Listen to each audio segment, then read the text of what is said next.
कार्तिक की जो 29वें सुने कथा का गान, पाप सभी हर लेता करता प्रभु कल्याण। हरे कृष्णा, मैं नीलम आपके अपने चैनल प्रभु भक्ति संगीत में आप सबका स्वागत करती हूँ। आज की वीडियो में हम कार्तिक मास के आगे की श्रृंखला की कड़ी को बढ़ाते हुए 29वें अध्याय की कथा और महात्म का श्रवण करेंगे। आइए आज के अध्याय का प्रारंभ हम एक चमत्कारी कथा से प्रारंभ करते हैं। एक बार की बात है, एक समय 4 चिड़िया थी। चारों एक पेड़ पर रहती थी और एक दूसरे की पक्की सहेली थी। कार्तिक शुरू होने से पहले एक चिड़िया ने 2 औरतों की बातें करते सुना। वो 2 औरतें कार्तिक माह के व्रत फल नियम की चर्चा कर रही थी। चिड़िया को सुनकर बहुत अच्छा लगा और उसने अपनी सहेलियों को कार्तिक स्नान के लिए तैयार कर लिया। प्रतिपदा के दिन उन्होंने खिचड़ी बनाई, फिर सब नहाने चली गई। पहले एक चिड़िया नहाकर आई, उसे बहुत तेज भूख लगी थी। उसने खिचड़ी की भाप खा ली और वह सो गई। फिर दूसरी चिड़िया आई, उसे भी नहाने के बाद बहुत भूख लगी थी, तो उसने खिचड़ी का पानी पिया और सो गई। अब तीसरी चिड़िया आई तो उसे और तेज भूख लगी थी, उसने खिचड़ी खा ली और वह सो गई। उसके बाद जब चौथी चिड़िया आई तो उसने देखा कि तीनों चिड़िया सो रही हैं। उसे लगा ये तो खिचड़ी खाकर सो गई हैं। उसने खिचड़ी की खुरचन खाई और वह भी सो गई। उसी शाम देवलोक से तूफान आया और वह चारों चिड़िया मर गई। अगले जन्म में जिस चिड़िया ने भाप खाई थी वह राजा के घर राजकुमारी बनी। जिस चिड़िया ने खिचड़ी का पानी पिया था वह कुम्हार के घर पैदा हुई। जिस चिड़िया ने खिचड़ी खाई थी उसे ब्राह्मण के घर जन्म लिया। जिस चिड़िया ने खुरचन खाई थी वह राजा के घर हथनी बनी। कुम्हार की लड़की राजा के महल में दासी बन गई और ब्राह्मण की लड़की राजकुमारी की सहेली बन गई। राजकुमारी को पिछले जन्म की सब बातें याद थी। राजकुमारी का विवाह हुआ। जब वह विदा हुई तो राजा से बोली, मैं अपनी सहेली और दासी को अपने साथ लेकर जाऊंगी। राजा ने कहा ठीक है। राजकुमारी फिर बोली, मैं इस हथनी को भी साथ लेकर जाऊंगी। राजा ने सैनिकों से कहा, हथनी को भी दे दो। हथनी उठी ही नहीं तो राजकुमारी ने हथनी के कान में जाकर कहा, पिछले जन्म की सारी बातें बता दी और हथनी खड़ी हो गई। यह देखकर राजकुमार जो था वह राजकुमारी को बोला कि तुमने उसके कान में क्या कहा, मुझे बताओ। तो राजकुमारी ने उसे राजकुमार को पिछले जन्म की सारी बातें बता दी।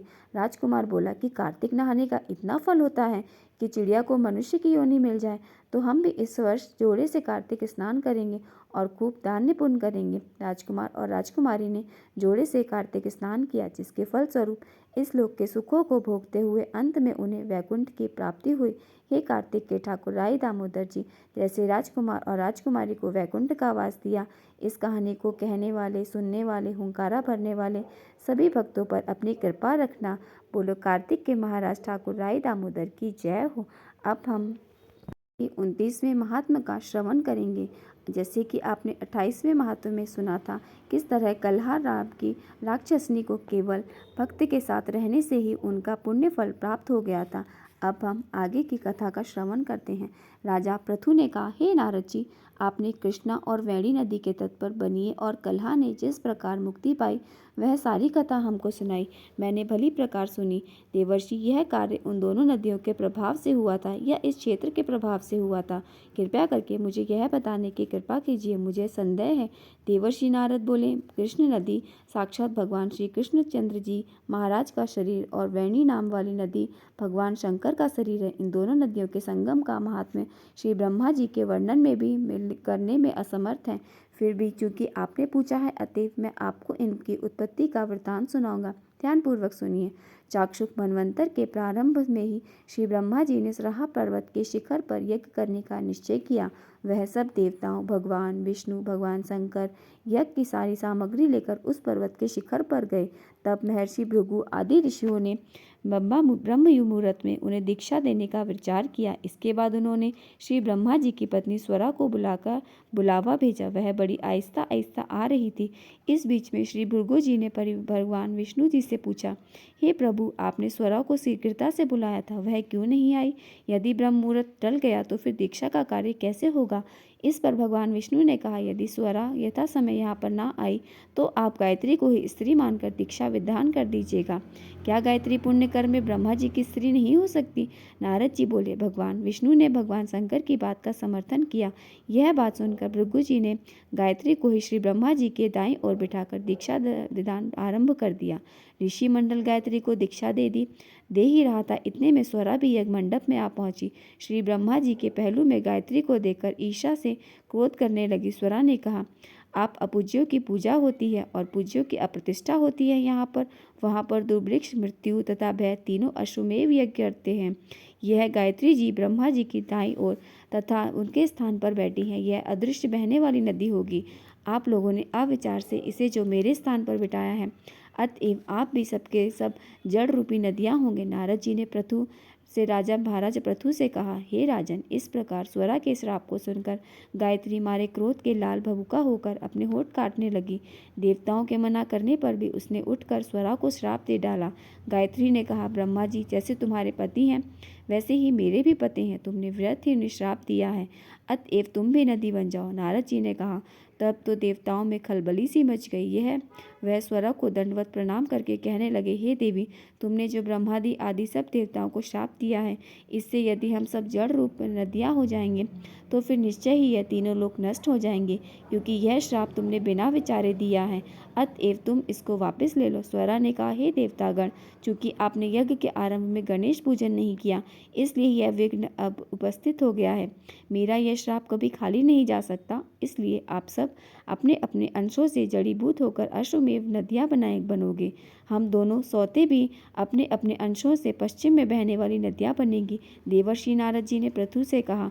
स्वरा के यह वचन सुनकर सभी देवता, विष्णु, शंकर आदि अपने अपने अंशों से नदियाँ बन गए। भगवान विष्णु के अंश से कृष्णा, भगवान शंकर के अंश से वेणी तथा श्री ब्रह्मा जी के अंश से कुकुदमवती वाली नाम की नदी उत्पन्न हो गई। सभी देवताओं ने अपने अपने अंश को जड़ बनाकर वहीं श्रेय पर्वत पर फेंक दिया। फिर उन लोगों के अंश केवल अलग अलग नदियों के रूप में वहां से बहने लगे। देवताओं के अंश से पूर्व वाहिनी तथा उनकी स्त्री के अंश से सैकड़ों व हजारों की श्रृंखला में पश्चिमी वाहिनी नदियाँ उत्पन्न हो गई। गायत्री और स्वरा दोनों पश्चिमी वाहिनी नदियाँ होकर एक साथ बहने लगी। दोनों का नाम सावित्री पड़ा। श्री ब्रह्मा जी ने उस यज्ञ स्थल पर भगवान विष्णु और भगवान शंकर की स्थापना करी।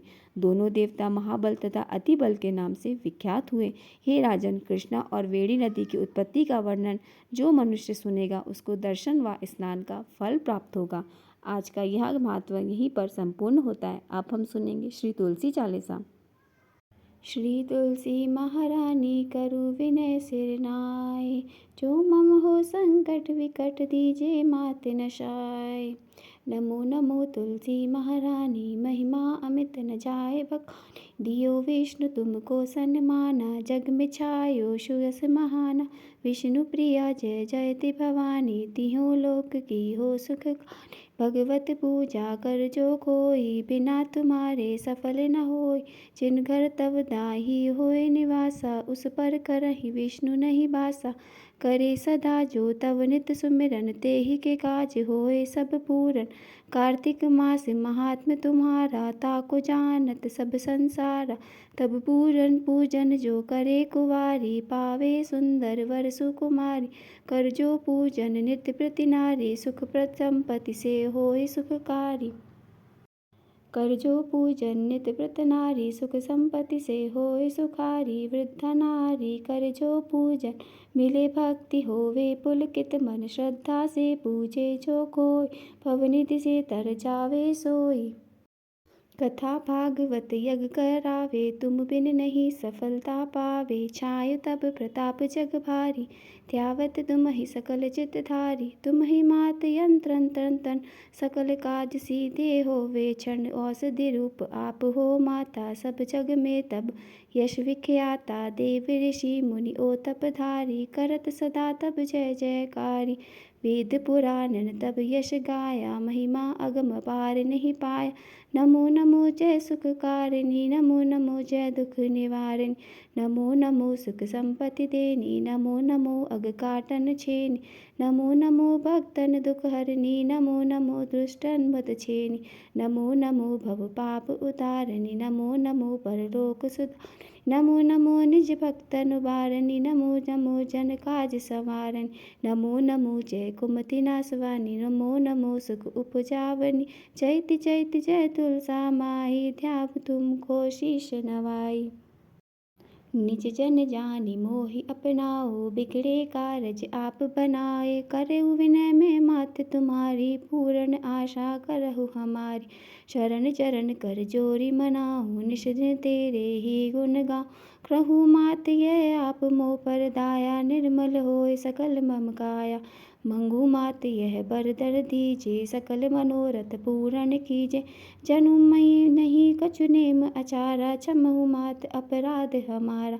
बरह मास करे जो पूजा, तासम जग में और न दूजा, प्रथम ही गंगा जल मंगवावे, फिर सुंदर स्नान करावे, चंदन अक्षत पुष्प कढ़ावे, धूप दीप नैवेद्य लगावे, करे आचमन गंगा जल से, ध्यान धने निर्मल मन से।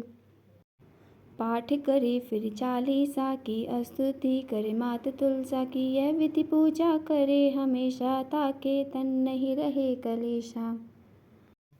करे मास कार्तिक का साधन, सो विनित पवित्र सिद्ध होई जाई, हे यह कथा महासुख दोई, पढ़े सुने सो भव तर जाई।